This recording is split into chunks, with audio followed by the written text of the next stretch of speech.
bringing you the absolute best stories across the ag industry. You're now tuning into How I Built This Ag Business, an original series by AgSwag. Welcome to another episode of How I Built This Ag Business. Today we are on here with Carl Peterson and Julie Peterson with Peterson Farms Seed. They're approaching 30 years in business. They currently sell seed in corn, soybeans, IP soybeans, wheat, and yellow peas. From my knowledge, they specialize in the area of North Dakota, South Dakota, and Minnesota, and they don't really get too far out of those regions. But with that, I'd like to welcome both of you to the show. Yeah, thank you. Good to be here. I guess let's start the podcast with how this story all started. From what I could tell online, one of your guys' grandparents started the farm back in 1918. Does that sound right? Yeah. So I'm third generation on this farm. My grandfather was born and raised in Wisconsin, basically worked his way up here on farms, had a job on a large grain farm just as a laborer, worked his way into being an engineer. He was pretty handy as a blacksmith, and eventually he sold his little blacksmith shop and bought the land that we live on at the worst time in 100 years to buy farmland. I graduated from college, or Julie and I did in 1981, and we bought farmland at the second worst time in the last 100 years to buy farmland. He didn't live long enough to whack me upside the head and go, "What are you doing, you moron?" But yeah, so we struggled through that. Julie? I grew up on a fifth generation Iowa farm, northeast Iowa. My family homesteaded in Iowa in 1852, I believe, and family still on that farm. Very homogeneous township. It was just made up of all families. So I didn't have a lot of outside, I shouldn't say didn't have contact, but didn't have really much knowledge of farming beyond Iowa until I went to Iowa State. And I met this North Dakota farm boy who talked about sunflowers and wheat and stuff I'd never had seen before. And by golly, I came up here and fell in love with North Dakota farmers. Some of the best, most intelligent farmers, I think, in the U.S. And I'm very proud to, support them. Yeah. Awesome. So you went up there right after college? Right after college. Yep. Carl was farming. Carl came home to the farm to farm. I got a job with a little startup. I was a 10th employee at a software startup called Great Plains Software, which later has become Microsoft Dynamics accounting platform. And so I got a lot of lessons really early. I had such tremendous opportunities to learn about tech and about the kind of culture that tech companies were building, both in Boston and on the West Coast. But we were doing it right here in North Dakota, which was unheard of. So I just got to do things that I should never have been able to do as a 23-year-old. That's cool. It was really cool. Yeah. And it laid the foundation for our business. Yeah. It sort of helped that she was really good at it. So, Yeah, heck yeah, for sure. So what were you guys growing at the time when you first started? So we were growing wheat and sunflowers, heavy on the wheat. That transitioned really in the early 80s to more soybeans. Sunflowers are a fickle crop. There's a lot of diseases and bugs, and so they'll kind of come in waves. And then we added corn both to the rotation and to the seed company about 15 years ago, I think. Is that when North Dakota really started to roll over to more corn? Yeah. Well, we were a little ahead of that. We're maybe ahead of the history of the story, but we were very fortunate that we started our company just as Roundup beans were coming on the scene, and there was an expansion in soybean acres in our footprint. So that was very helpful to us. Nothing that we were looking at foresight. That was just, dumb luck. We do feel a little more responsible for the fact that we looked at the corn market and said, that's coming here. So when we first started our corn business, a lot of our close neighbors and north and west of us, they're like, what are you going to do with all this corn? Nobody's planting corn. And go, well, they will. And of course, now they are.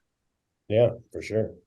So I'm assuming the RFS had a lot to do with that in 2007 with ethanol coming that way, or?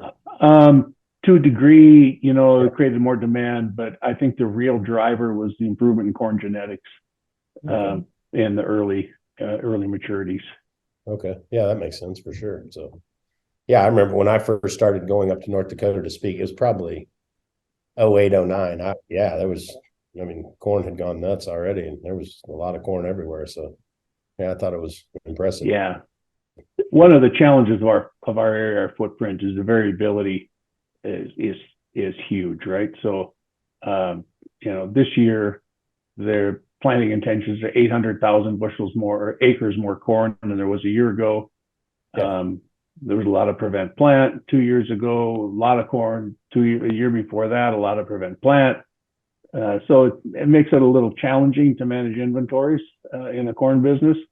But we're right here, so hopefully it makes it more difficult for the large companies to do that than for us, which maybe it's a difficulty, but also maybe an advantage.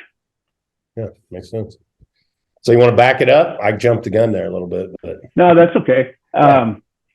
So I was farming, we were having kids. Julie decided she was going to be a part-time employee at Great Plains, and very quickly we learned she's not really wired for part-time employment. I remember waking up and, at 4 o'clock in the morning, she's gone. She had some ideas and, very quietly got dressed and went to work. So she came home to manage the kids while I was managing the farm. And then as the seed business kind of took off, it's like, hey, I need help. Fortunately, our kids were big enough then. So it's been a great blessing that, this journey, we're partners in our house and raising our kids and our family, but also in our business. So, really in every aspect of life. And that's just been a huge blessing to me, and hopefully to her as well. Yeah. People sometimes ask, how is it working with your wife on business every day, all the time? And, my answer is that it's 97% awesome and 3% pure hell. And so you're laughing, Kevin, but I think that, maybe you understand what I'm talking about. Yeah, for sure. And I'm told that her answer is the same, but her percentages are different. But nobody will tell me what they are. So. No, I hear you. It's a definite crazy fine balance. That's for sure. I try to tell Jordan the same thing. Michelle often tell me, like, I'm not your damn employee. It's like, talk to her like, yeah, I'm her husband and she's my wife rather than, but it's just hard sometimes, it just gets tricky, but it's definitely worth. I mean, it's worth the effort to make it work. So yeah, I wouldn't want it any other way. No, that's what I say. I couldn't have done it without her. So for certain. No. How many kids did you end up having?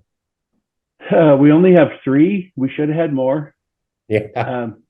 We had two boys, and then I said, that's it. I want to play man-to-man defense, not zone.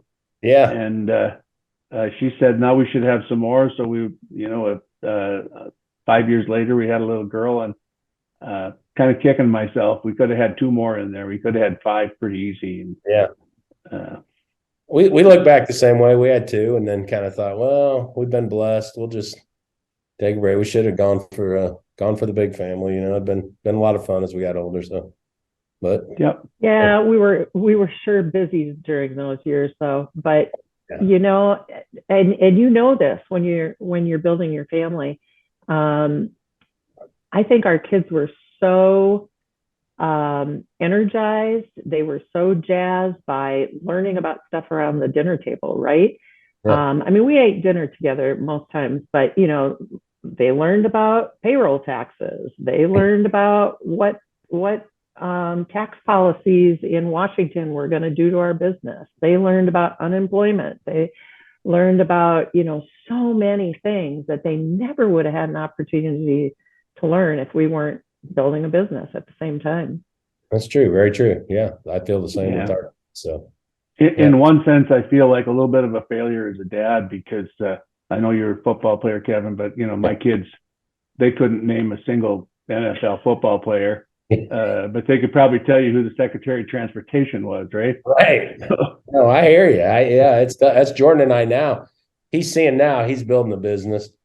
Hell, he doesn't know what's happening in football or baseball. People are talking. He's like, man, I don't even know what's going on, Dad. I haven't watched any game. I haven't seen any. I said, yeah, welcome to building the business world. So I know it's really great fun though, isn't it, Jordan?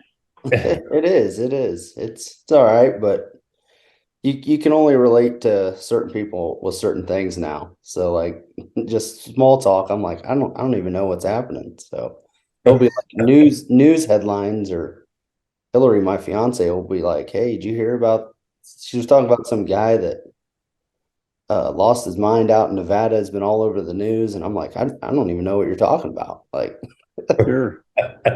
we've got blinders on sometimes. Yeah, for sure. Yeah. Well, it's focus, Kevin. Focus, not blinders. No, true.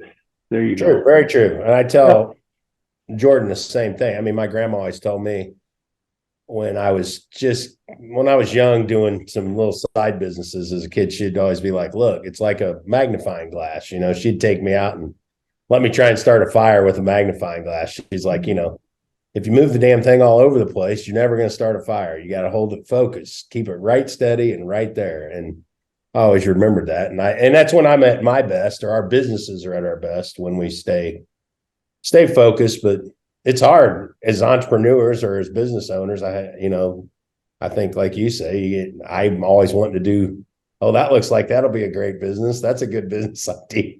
My wife's like, no more, please slow down. Let's focus here. So, Sure. So that sounds kind of familiar because, if you're going to run a business, you need somebody who's like going, oh, squirrel. But then you also need someone who, keeps the wheels on. And that's really how Julie and I complemented each other. And she is focused on keeping the wheels on, always has been.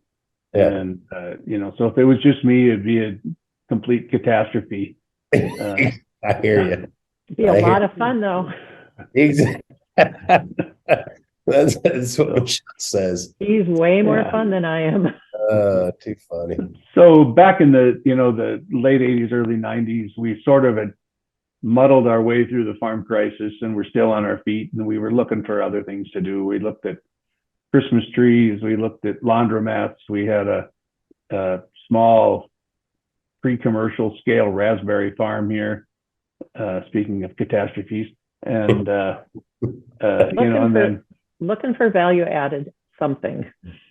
Right. And then in 1993, there's tremendous wheat scab problem in the wheat. In fact, the headlines in the paper were, are we going to have to haul this wheat to a hazardous landfill? Elevators slammed their doors. And we were told you could separate the good from the bad with the gravity separator. So we did that. We cleaned wheat 24 hours a day throughout that winter, cleaned an entire unit train of wheat. And then we sort of went, well, that's kind of like being in the seed business. We should just go in the seed business, because it was conditioning the seed. Go ahead. Time out. So I got to say, he makes this sound really easy. There was this decision that we, had to buy a gravity separator. We sat around our dining room table and went, do we have the money to buy a gravity separator? Not really. I mean, these were big decisions back in that day. I got to put shoes on my kids' feet, and you want to buy a gravity separator. So I have to give Carl much credit for always embracing stuff that doesn't necessarily make sense at the time and making it work. There Sure. you go. And it was a bootstrap operation, right? So we bought the gravity separator, we cobbled together a little building. I sent a young man to Canada with a pickup and said, just fill it up with augers and heads and tails, and just get as much as will fit in the pickup and bring it home. And we got it working. So then we thought, well, let's go in the seed business. And very soon we discovered that, yeah, okay, conditioning seed is a small part of the seed business, but really it's about genetics and soon to be traits and marketing and, quality controls and logistics. And, it's like, well, we don't know anything about any of that stuff, but we're here now. We better figure it out. And that's basically been our modus operandus ever since. It's like, well, we're going to go try this thing. We have no idea how to do it. We'll figure it out on the fly. I hear that many times, right? Jump off the cliff and build the airplane on the way down. Yeah. Hope like hell you can anyway, right? That's Yep. And you made another good point, Julie, at that, because Jordan and I and my daughter and our family have been talking about it a lot. When you're looking to find a business to go in or something to do on top of what you got going on, we like to find an asset and then see if our family can add value to that asset. Like you were saying, how can you build value in whatever it is you're looking at? So for us, sometimes we do a lot with old historical buildings or buildings, because my wife's really good in real estate and my daughter's an architect and she's really good. And so Jordan and I will handle the heavy lifting and the contracting side, and they kind of do the other side. So that's kind of our value add on some things, and different farms too as well, and our marketing. But yeah, just like you guys said, you look for something and saw a place you might be able to dive in and add some value. And I think that's awesome. So. Well, we did have 1 acre of raspberries growing here as a trial. Yeah. Sometimes I think back to, I'm so glad that raspberry business didn't work out. Yeah. What happened there? Because we have a lot of friends that try to go into a real niche specialty crop. And then I don't know what happens that throws that off track. What do you guys think? Go ahead, sir. So I'll just say, stepping out and putting an acre of raspberries on our home farm was the first step at doing something entrepreneurial outside of farming. Right. Because we did something that the neighbors were going to look at us and go, I think those people have lost their minds. Exactly. Well, yeah, but we probably have lost our minds in some ways. So, we're like, okay, well, let's just try this. So we don't know anything about this. So this is the same approach to any other business you go into. It's like, well, we're going to learn all we can about this. So, we went to Canada, we looked at mechanical raspberry pickers, and we, talked to everybody we could talk to. We figured out, there's the fresh market, there's the process market. Minnesota had a small fruits conference. So we went down there, and a lot of these people there were, a little more, I don't know, I want to say maybe folksy than businessy. And they kept talking about Driscoll's, Driscoll's, this big company, and how terrible Driscoll's was. It's like, we better figure out who these Driscoll's people are. That's an amazing company. They are awesome. They're the people that you get fresh raspberries in North Dakota in the middle of January, and they're good. And it just sort of fizzled. It really wasn't, something that was suitable to our conditions. But it was an experience. Now we have an office building full of people sitting on that land, so I think that's better. Makes me laugh though, because it was the first step. It gave us courage to try weird stuff. That's kind of it though. I have Jordan and I have a friend. He's built several multi-million-dollar businesses. And one of his lines is, he says, you got to be willing to you got to be willing to be silly to some degree and not be scared that you're going to look silly when you go out and do something. Because I think for a lot of people, they just don't try because they don't want to look foolish, or they're afraid that what the neighbors might think or their peers might think.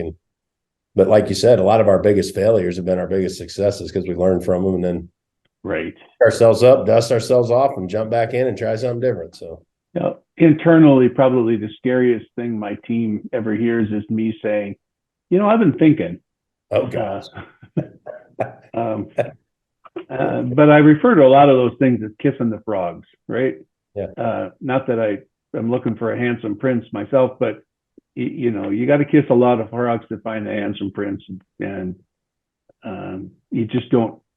You make small bets on those crazy ideas. Yeah, they probably don't like it when you take a break, Carl, and go on a little vacation. Well, lots of ideas, bro.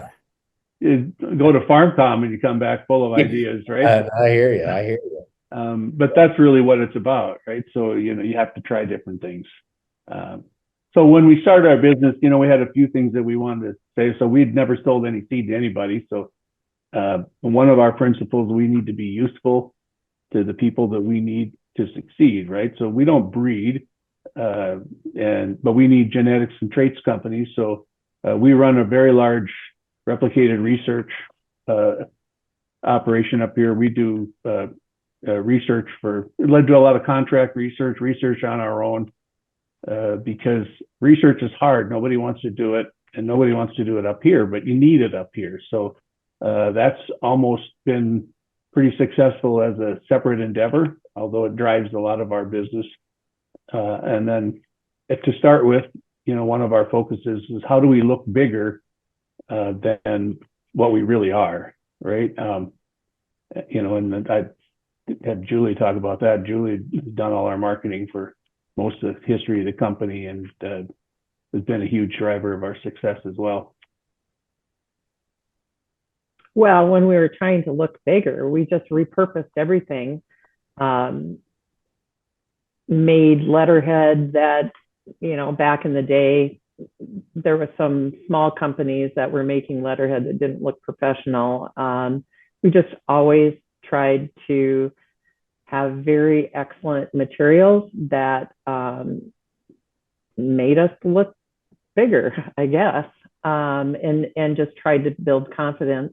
I think the other marketing message that was really important to us, our success, is we picked our pillars and we just never changed them. We just kept talking about the same pillars over and over and over and over.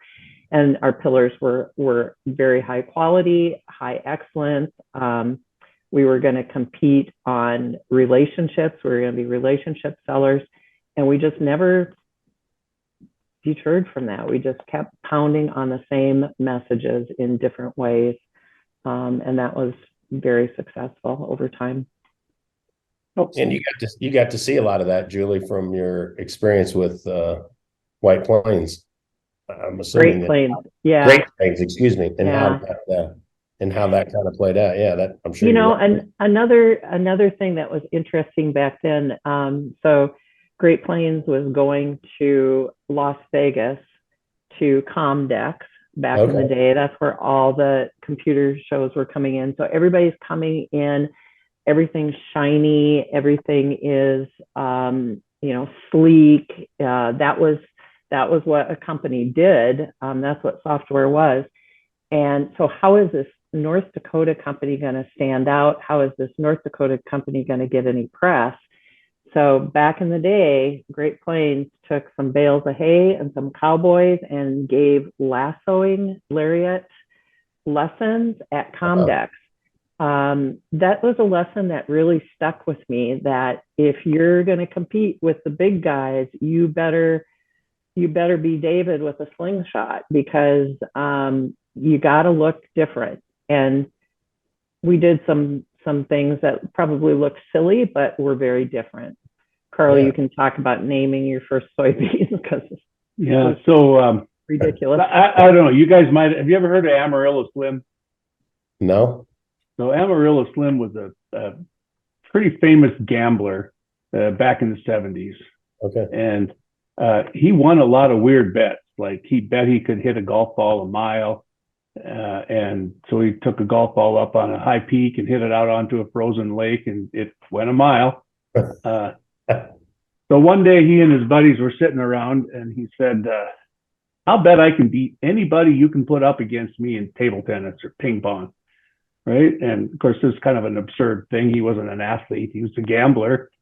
And one of his buddies said, fine, they made the bet, $10,000, and they set it for like 6 weeks in advance.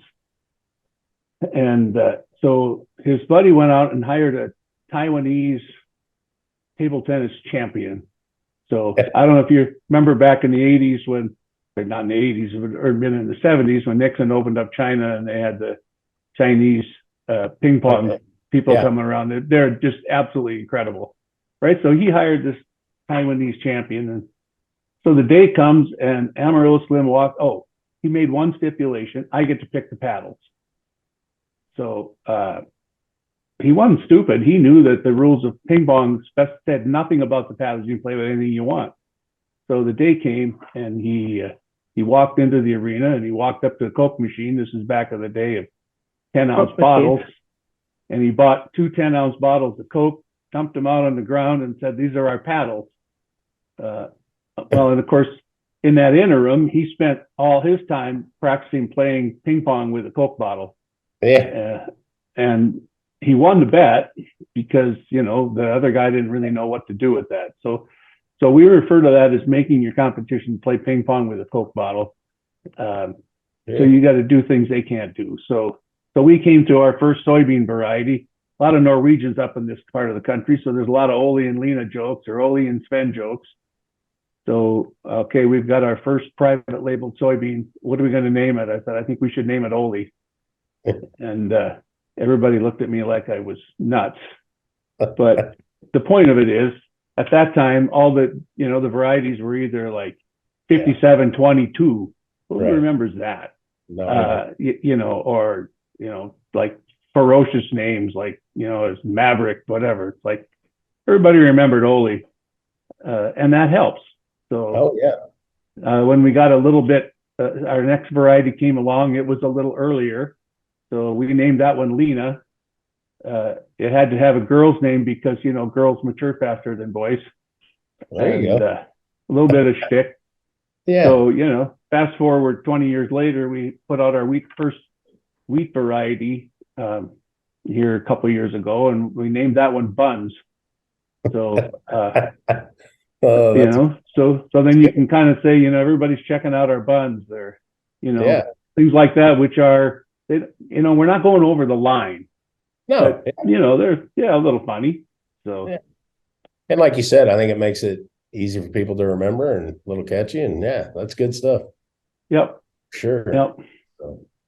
So we were never afraid that anybody was going to think we were silly after that. That's what I'm saying, right? And Lena was an IP soybean that we took to Japan and really did well for many, many years after even we didn't want it to anymore. Right. Yeah. Huh. And a lot of those things happen. You mentioned Japan, you answer the phone and somebody on the other end says, "Hey, can you, or would you be interested in doing whatever," right? And my answer is pretty much always yes. So at one point we weren't doing anything with wheat anymore, but somebody called me up and said, "Hey, would you be interested in helping me export some organic wheat to Japan?" I'm like, "Yeah, sure. Why not? Let's try that. What happens?" Right. And that didn't turn into a thing, but that led us into, for a number of years, we exported IP soybeans to the Far East, and I got to travel with my boys all over that part of the world. That business kind of fizzled from some transportation issues, but we origin of our first wheat variety, we had a company that we do a lot of business with in soybeans. They said, "Hey, we've got some spring wheat varieties, never been tested in North America. Would you be interested in testing them?" And I said, "Well, sure, we'll test them. They'll probably be terrible." And we tested them, and turned out, a few of them were exceptional. So, just by saying, "Sure, we'll try that," as long as it's not something that's going to put what you're doing in jeopardy, your main business, it's useful to try different things. And that's kind of how we got into yellow peas, and who knows what's next. Yeah, you're right.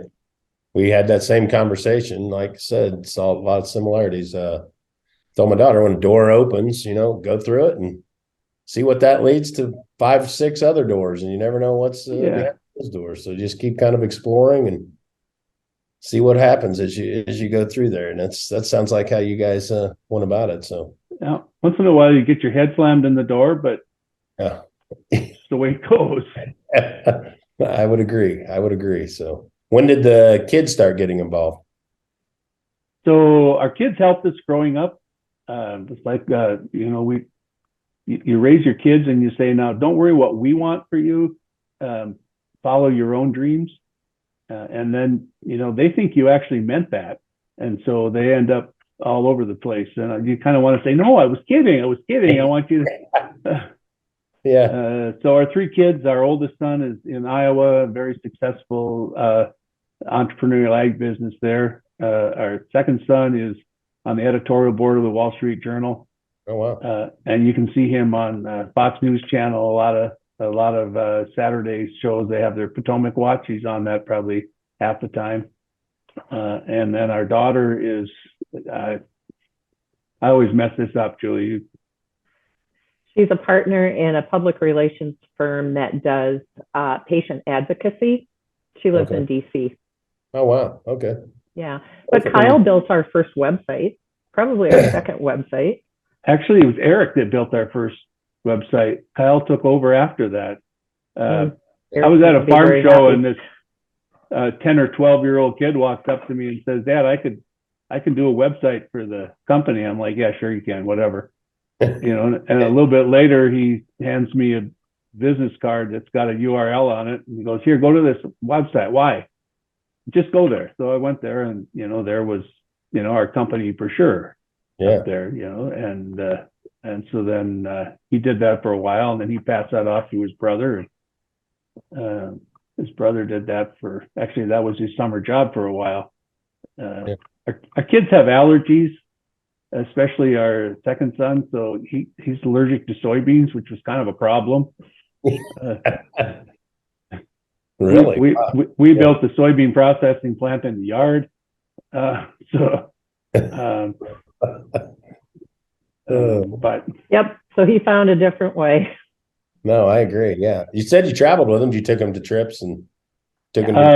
We did. So we traveled to Japan on selling trips of IP beans. And one of the things that they do in Japan is at the end of the day, after doing business all day, they want to go see who can drink the most. And that wasn't really something I was interested in. So I was always able to say, well, I'd like to come with you, but I've got my 16-year-old son with me, so I better stay back with him.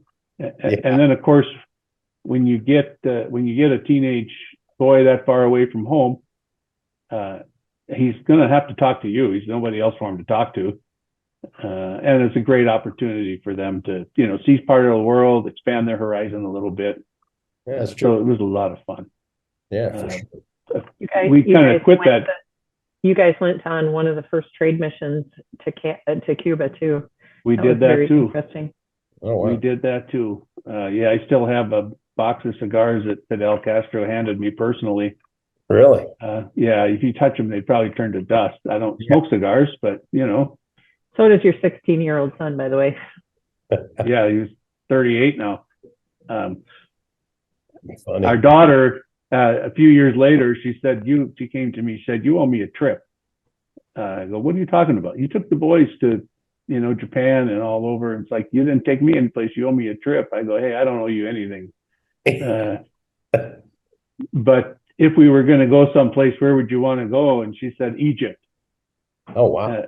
That was right during the, all the turmoil there. I go, I'm not traveling to Egypt with a 19-year-old girl. But we ended up going to Chile to look at some counter seasonal production there, look at some cornfields and some bean fields in Chile. Wow. So, yes, you guys traveled all over the place. For sure. For sure. So, Jordan, what other questions you got? I was going to ask him, so what does seed business kind of look like when you first started it? Like, was it just you? And then kind of what was that point when you had to reach out to Julie, like, hey, Sync Shipping, come on over and help us out? So we started out doing public wheats and soybeans, and then we moved into private soybean genetics. And that happened about the time that Roundup Ready beans came on the scene. And, we were stupid. We didn't know that the volume of soybean seed that was sold wasn't very high because most guys were keeping their own seed, but we had a fair sized farm. So we just produced it all and started, selling, and Roundup Ready was very popular. So it wasn't too long after that we just needed more direction. There was only like 3 of us to start with, me and a couple guys that were working on stuff. And then I had a little office, 16 by 8 foot square office above the shop. And Julie moved in with me, and we kind of took off from there. Wow. So, how many employees you have now? 60 something. 65. Oh, wow. Dang. So, we're a small company, but and we're so blessed with the team that we have. We just got great people. I hear people complain about the younger generation. I don't know what they're talking about. The people that we've got on our team from, in their 20s and 30s and 40s, they're amazing. They're awesome. They work hard. They do a great job. And we're just, it's a joy every morning to get up and come to work. I think part of what we tried to set out to build was a culture where people really wanted to come to work, because being a part of a team allowed them to contribute. We're not necessarily building individual contributors, we're building a team. And we really modeled that culture on high tech, and lots of touch points and building a culture where people are recognized and are individual contributors to the team. So the team has to make it. We've got people that have been here for 20 some years. Really? Wow. And we just have really low turnover.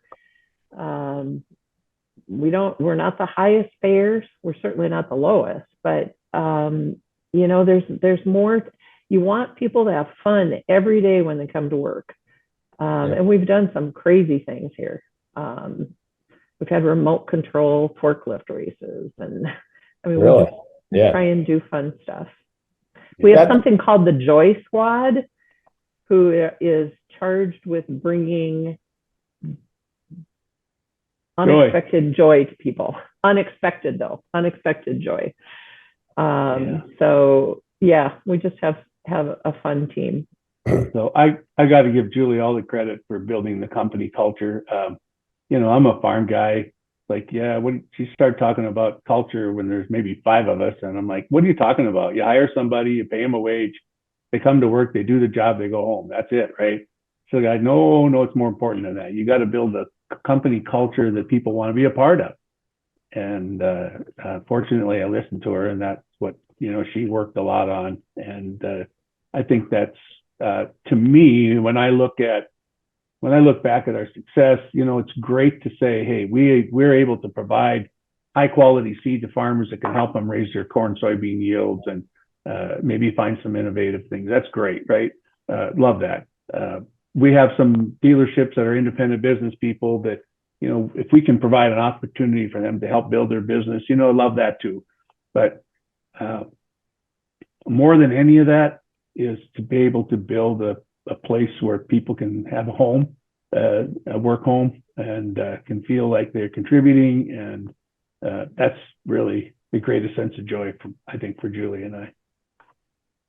Yeah, I agree. And that's probably, like, Jordan, how many times have we discussed that? I would say if someone had to ask me my biggest weakness, I would say it's the way I was brought up and raised. It was just outwork everybody, and just outwork everybody. And so a lot of times when I got into higher up positions, I would just be like, I'd just do it myself. I'll just do it myself. And then I never was focused on building a team. And, you know, and I look back now and it's like, that is the most important thing. If you're going to build bigger businesses and do multiple revenue streams and multiple channels. And I see that as a problem with a lot of my farmer friends and producers. You know, they're kind of like you were saying, Carl, just, hell, I'll just do it and get out there and outwork everybody. And then just, you know, hire your hired hands. And I had the same attitude you just said, Carl, like, wait, I'm exchanging this nice wet check. I'm expecting you to do your work. Now go on home, you know, and that. Yep. And my wife would say Transactional. that's transactional. You're right. Very transactional. That's a huge, huge mistake. And that's what I'm trying to teach Jordan. I've told him, I said, look, son, you have got to build teams and you have to be a great coach and you got to pick people up and you got to make them want to work for you and work with you and be a part of your family. And there's just so many variables there that are so important. And it sounds like, yeah, you guys had both, you know, Carl driving and Julie. So Carl is kind of chief innovation officer now. He doesn't have a lot of people reporting to him anymore. We have a fabulous general manager who is really a good manager. Way better than I ever was. And that's an art. Don't you agree, Carl? I'm not good at it. I tell my kid, I've seen people, I'm okay, but I've seen a lot better. Let's put it that way, of people that are a lot better. So. Well, and a lot of entrepreneurs fail in that, you know, as they grow their business because that's not their strong point. Their strong point is the innovation and the entrepreneur, not the management. So yeah, you're right. So if you want somebody to like line up, here's a system we're going to operate, we're going to put this all together. You know what? I'm pretty good at that. Now, if you want somebody to maintain that day to day, I'm not your guy. I'm off doing something else. But I want to back up just a little bit to what you were saying, Kevin. My father, God bless him, he taught me so much, but his answer to any problem was, we'll just have to work harder then. Prices are down, we'll just have to work harder then. Late spring, we'll just have to work, whatever it was, we'll just have to work harder then, right? Later years, I used to tease him. I said, you know, when you were in charge of getting everything done, by gosh, we always got our work done, right? He'd kind of beam a little bit, and I'd say, half the time we're doing the wrong thing, but by gosh, we got it done. Exactly. I can tell you so many times, Dad would just say, my grandpa, just keep your head down and outwork them. Just keep your head down and outwork everybody. I'm like, well, I think there could be an easier way to do this possibly. We'd take our head up just for a minute. If you do both, that's kind of a good thing. Oh, right? Yeah. You know, you still got to keep your head down, outwork them, but you know, you got to try to do it smart too. Yeah, I agree. Yeah, I agree. But you know, talking about being a coach, I had a conversation with. We got a great young agronomist that handles all the stuff for my farm, and you know, a couple of weeks ago, he goes, "Hey, I think you should go look at these fields. I think they're about ready to go." I'm like, "Well, Michael, you looked at them, right?" Like, yeah. Well, why should I look at them? Yeah. You know, and you know, it's like, you think they're ready to go? Well, let's go then. And I don't need to stick my finger in there because, you know, he's going to make his best decision anyway. So. Yep, I agree. That's that other issue, like Julie's saying. I mean, I think a lot of people that, you know, you want to start micromanaging, and then the people don't feel like you trust them, and then, you know, I mean, it's just a lot involved with it, and it's building that team is so critically important, and giving people a sense of purpose and a place and where they feel like they're part of the team and all. I mean, it's just, there's a lot to think about there that sometimes you just overlook. So were you guys like actively recruiting at that time, like trying to go find new employees, or were you kind of just letting them come to you? Like, hey, I want to be a part of this, and they'd reach out to you. How did you guys go about like getting new employees? How do we hire? Yeah. How'd you go about hiring? You're always recruiting. We have an excellent reputation for probably innovation and good place to work.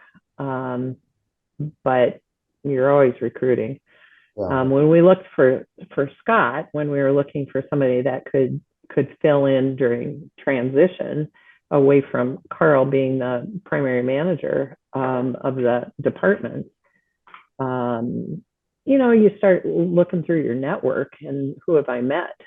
And you got introduced to Scott through somebody else, right, Carl? Yep. I think a mistake that a lot of us make is that we think, well, I'm in the seed business, so I have to find somebody that's in the seed business that understands, the seed business. And yeah, that's helpful. But Scott, his background is, as an auditor, and then he sold ammunition across the world, and then he worked as, business development as a recruiter. Didn't know the first thing about seed when he came here. Our controller worked in manufacturing. Our director of sales was in the grocery business. It's like, hey, corn's a tall one, and and you kind of learn as you go. But that brings a lot of new ideas and different approaches to things as well, right? I mean, and that goes all the way to the beginning, right? We didn't have a history in the seed business. We didn't have any mentors or teachers or any experience. So it's like, well, this looks like this might work. Let's try it. Well, sometimes it works, sometimes it doesn't. But you're not stuck into a rut of well, this is the way we've always done it, because you haven't always done it. Yeah, and I did that a lot with my businesses, and a lot of people would be like, how are you hiring that guy? I just looked for good people and people that I thought would be in my foxhole for my family, and I would be for their family. And I've had everything from kid that worked at a dry cleaners come to work with us, my buddy that was a golf pro for a number of years that came. And, it's just, I think I like it too, because like Julie's saying, when she came from her other business, it just brings a lot of different perspective. And I can do the same old better sameness. I mean, I like it when I bring some people in from that have no idea of how our world works, and then they can use some of their knowledge from their world and share it with us. And I think that does help a lot. So I think that is really important. But yep. And once in a while you run across somebody who you think would be an excellent team member that might be available, and you don't necessarily have anything. So it's like, what are we going to hire? We're going to hire this person. What are we going to hire him for? I don't know yet, but we want him on our team. I agree. I totally agree with you. We've done that several times for sure. So yeah. What about I wanted to ask you guys too on so you guys do you guys only sell in North Dakota, South Dakota, Minnesota? Is that right? Or that's correct. Okay. It's pretty easy. It would be really easy for us to find somebody in the middle of Wisconsin or in northern Iowa that wanted to sell our brand, right? But I don't know the middle of Wisconsin, and we don't have any advantage there. We don't have we don't have people that have worked in those areas. We want to stick to our knitting and stay to the places that we know. If you look at the most successful independent seed company in the industry, that would have to be Beck's.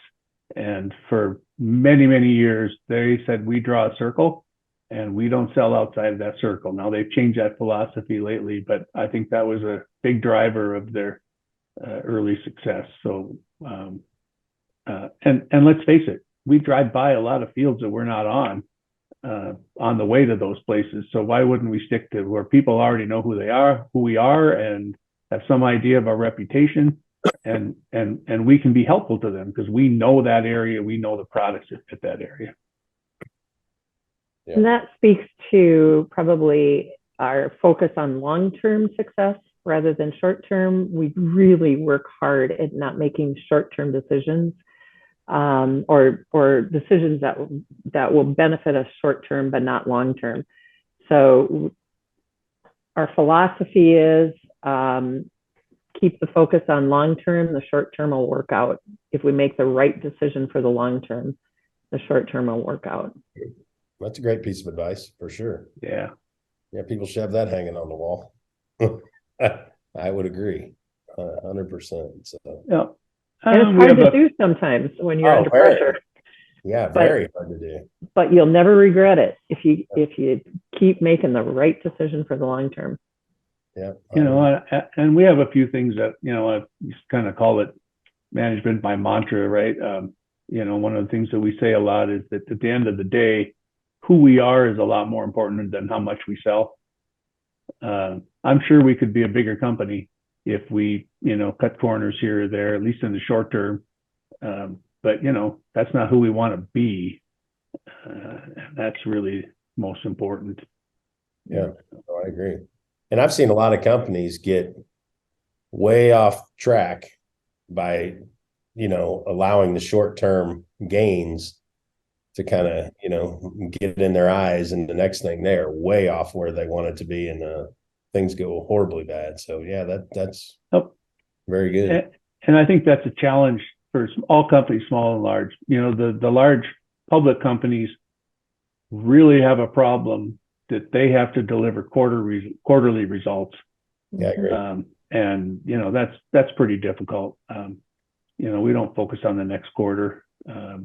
Don't pay much attention to that.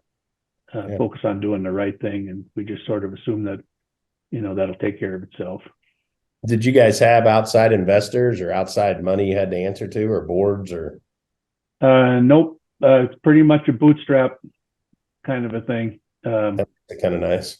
And having survived the 80s, we bought farmland that at 16% interest, that 3 years after we bought it was worth half what we paid for it. Wow. And if you struggle through that and survive, you get a little cautious on both debt and other investors. Right. And so, we've built a lot of stuff. We've done a lot of stuff, but we've been pretty conservative financially.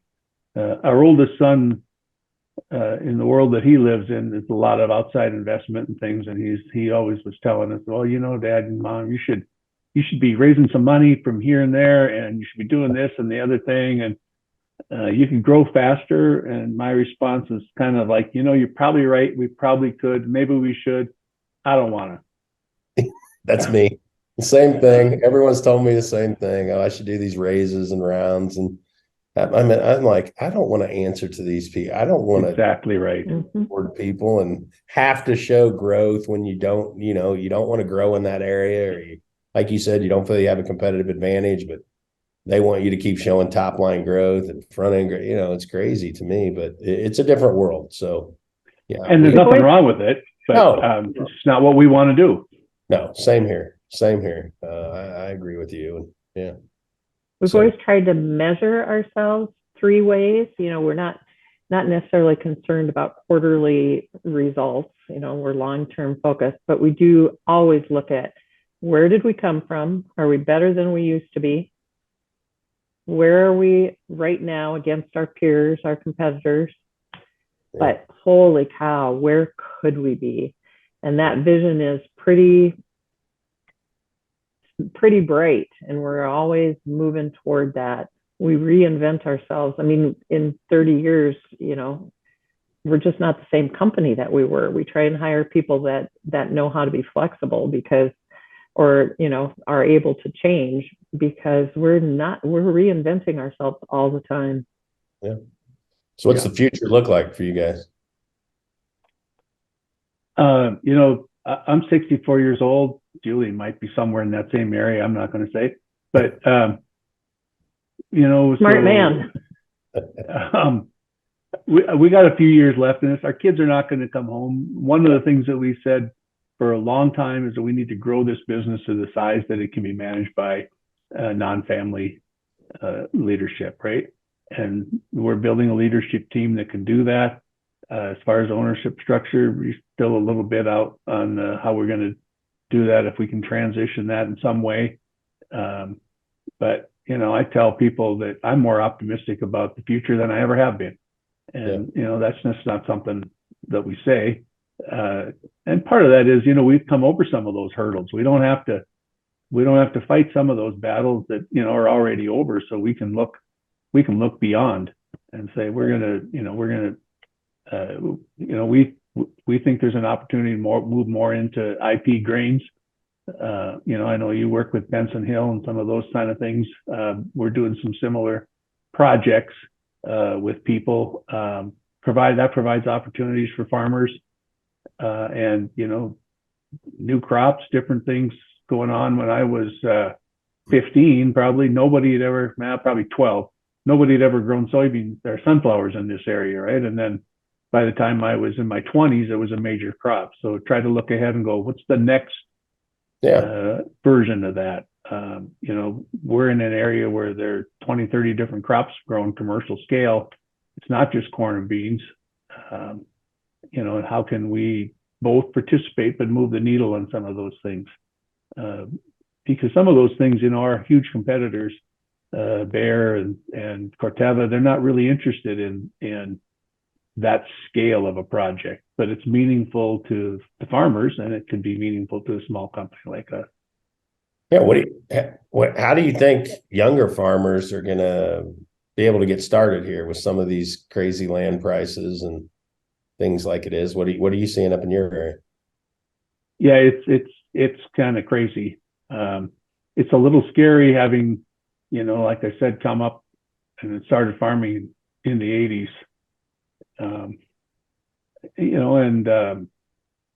I think it'll sort itself out.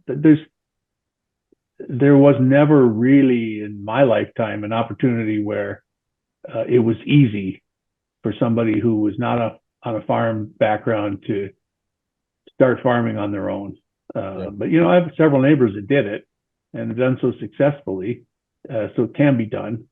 But it's like any other capital intensive business. How do you start in a capital intensive business with no capital? Yeah, it's difficult. I agree. So I just don't feel like land prices are going to set back anytime real soon. It doesn't feel like. I mean, I guess if we drive prices lower, here on corn and beans, we get below break evens for a few years. I guess you'll see some land come up for sale, but you definitely have a bigger pool of buyers, I feel, than we've had in a long, long time with the funds and some of the other people and pension funds and people just looking to invest in land for the long term, like Julie would say. And so there's a lot of buyers for sure. So, well, and if you're buying with high equity and have a long enough term focus, I'm not sure that this is a fair statement that you can't lose buying farmland. But it's a pretty good bet. But if you're buying on margin, you can get hurt pretty bad pretty quickly. Yeah, and that's what we see. It's most of the bigger funds and the pension funds they're paying all cash and looking on a 30-year time horizon and clip a few coupons here and there, and at the end of the 30 years, your money's going to be worth more than it was when you started. So I think that's probably a pretty solid thought. So. I think it's a better story now than ever too, with a lot of those funds and why they're investing, just with the carbon and climate change stuff like that, just helps their overall business being involved in farms. So sure, but I would caution that in the late 70s, kind of the line was you better buy farmland now because they're not making any more of it, and somehow in the 80s they must have made a whole lot of it somewhere because. that all dried up. I hear you. When anybody says can't lose or it's got to go up, I get pretty nervous pretty quick. I would agree, especially with these interest rates where they're at now and inflation how it is. I don't know. We'll see. But even interest rates, Kevin, I hear people talk about high interest rates. I'm like, you don't know what you're talking about. Yeah. These are normal interest rates, honestly. What was unusual is that period of near zero interest rates. That's almost never happened before. I agree. Yeah, no, I agree for sure. Yeah, 6%. People are complaining about the 6% on their 30-year mortgage now, and I'm like, man, I remember back when I was young, you would have given anything to have 6%. Exactly right. 8.5%, you thought you were doing really great. Yep. I think I said this before, but our farmland mortgage was 16% when we first got it. So it's crazy.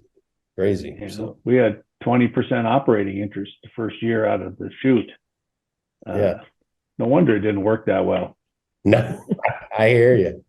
I agree. So and a lot of these young ag tech startups in ag, they don't have any of that in their playbook. They had zero interest, 1-2% interest in the playbook, and now it's Holy smokes. So yeah, we've been getting tons of calls. You would know, Carl, people wanting me to send more money in, need capital calls. Everybody's out of money right now. So Yep. I think Well, you know, checkouts. I mean, some of the valuations here a year or so ago in tech generally, but ag tech as well, they're obviously ridiculous in retrospect, but they didn't seem so at the time. Yeah, true. Always the case, right? Hindsight 2020. So Jordan, what else you got? That's about all I had on my end. Was there anything that we should have asked you or you guys wanted to bring up or that we haven't talked about already? We've had a lot of fun. Yeah. Yeah. Sure. You know, we sat down and we were going to like make a plan for this whole thing, and then, you know, life happens. And so we're sort of kind of winging it a little bit. As always, Julie put more time in preparation than me. I just kind of show up, but yeah, I hear you. But yeah, no, it's a lot of fun. Anything new coming down the pipe? So you started wheat, you said a couple of years ago, and so we were working in yellow peas, ultra high protein yellow peas. You know, jury's a little bit out on how that's gonna come out. We're spending a lot of time, at least in research on biologicals and ag tech. Yeah. To see if there's a play for a smaller company like us then. Like, you know, like many industries, you know, when things start out, things change. There's more margin opportunities. As things mature, margin opportunities tend to narrow up a little bit. You know, we're seeing that in our core businesses. So we're looking for other things to play with. And, you know, kind of my charge to our team is to look out into the primarily ag, but not necessarily exclusively, and say, all right, we've got this machine here. We've got research, we've got production, we've got relationships with dealers and growers and suppliers and genetics companies. What else can we do with this engine that we built, right? So we're constantly exploring those kind of opportunities because, you know, 10 years from now, this company will look different. What does it look like? I'm not sure that I can tell you that. But it will look different unless we're sitting here thinking, well, we're just going to keep doing what we're doing, which case 10 years from now, we might discover we're a buggy whip company in the advent of cars. And we just don't want that to happen. So we're going to keep driving forward, looking at new things, things that maybe, you know, don't make sense right now, might make sense later.